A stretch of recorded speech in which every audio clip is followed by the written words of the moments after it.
السلام علیکم ورحمۃ اللہ وبرکاتہ۔ کہتے ہیں کہ ایک مرتبہ ایک استاد تھا، اس کو کشتی لڑنے کا بڑا فن آتا تھا، اور تقریباً اس کے پاس 360 فن تھے لڑنے کے، یعنی 360 طریقے سے وہ کشتی لڑتا تھا لوگوں کے ساتھ۔ وہ ہمیشہ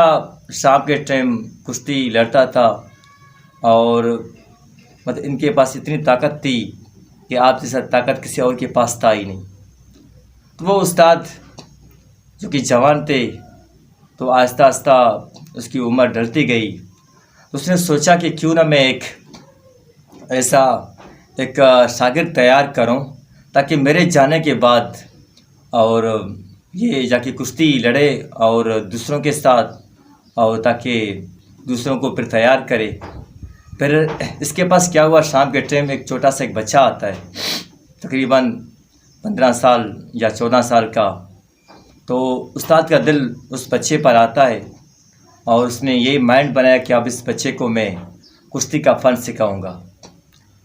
وقت گزرتا گیا، استاد بوڑھا ہو گیا، اور وہ جو اس کا شاگرد تھا وہ جا کے جوان ہو گیا، اور اس جوان نے بھی ماشاءاللہ اچھا خاصا جو نا کشتی سیکھ لیا۔ تو استاد کے پاس تو ٹوٹل 360 فن تھے، اور استاد نے کیا کیا تھا، 360 فن کے اندر اور 359 فن اپنے اس بچے کو سکھائے تھے۔ اور تقریباً اس کے بعد استاد بوڑھا ہو گیا، اور شاگرد ماشاءاللہ اچھا خاصا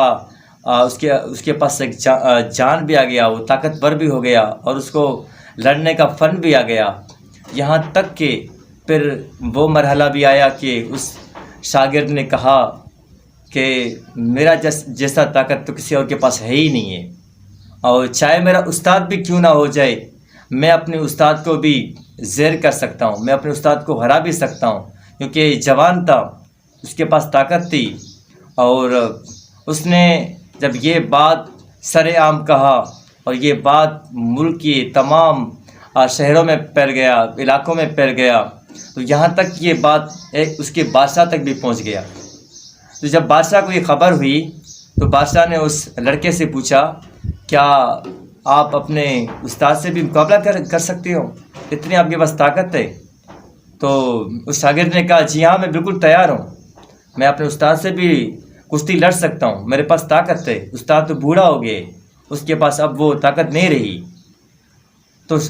ملک کے بادشاہ نے یہ کہا کہ اب میں آپ لوگوں کا آپس میں مقابلہ کرواؤں گا۔ تو بادشاہ کے بعد جتنے بھی نوکر تھے، چاکر تھے، مشیر تھے اور وزیر تھے، سب کو کہا کہ فلاں دن میں استاد اور ایک شاگرد کا آپس میں مقابلہ ہوگا، تو ہم دیکھتے ہیں کہ کون یہ مقابلہ جیت سکتا ہے۔ تو ایک تاریخ رکھی گئی، تو ایک میدان میں ان کو بلایا گیا، جیسے کہ اتوار کے دن یہ تاریخ رکھی گئی، تاکہ جتنے بھی عوام ہیں، شہری ہیں، وہ سارے اس کو دیکھنے کے لیے آ جائیں۔ تو جب تاریخ کا اناؤنسمنٹ ہوا، تو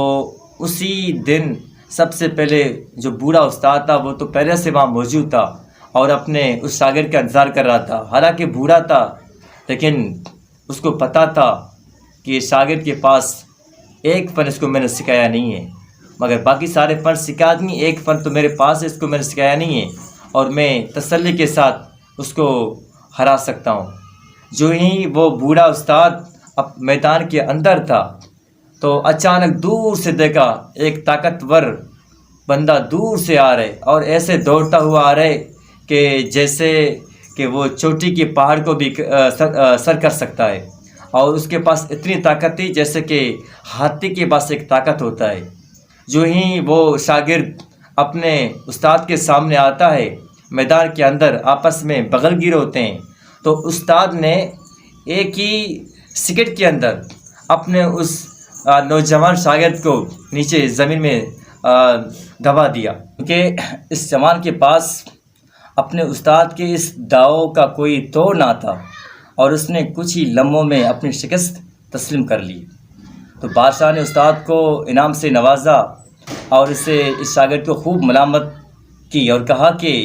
تم کو اس بات کا شرم نہیں آیا کہ کہ تم نے اپنے استاد سے مقابلہ کیا، تمہیں تو شرم آنی چاہیے کہ تم نے اپنے استاد سے برابری کا دعویٰ کیا۔ تو اس جوان نے بادشاہ سے کہا کہ بادشاہ، میں طاقت کی بدولت زیر نہیں ہوا، بلکہ ایک داؤ کی وجہ سے زیر ہوا ہوں، جو کہ میرے استاد نے مجھے نہیں سکھایا۔ استاد نے جب شاگرد کی یہ بات سنی تو کہا کہ میں نے اپنا ایک داؤ آج کے دن کے لیے رکھا تھا اور اس کو سنبھال کے رکھا تھا۔ اس لیے عقلمند کہتے ہیں، عقلمندوں کا یہ قول ہے کہ دوست کو اتنی طاقت نہ دو کہ اگر وہ تمہارا دشمن بھی ہو جائے اور وہ تم کو قابو پا نہ سکے۔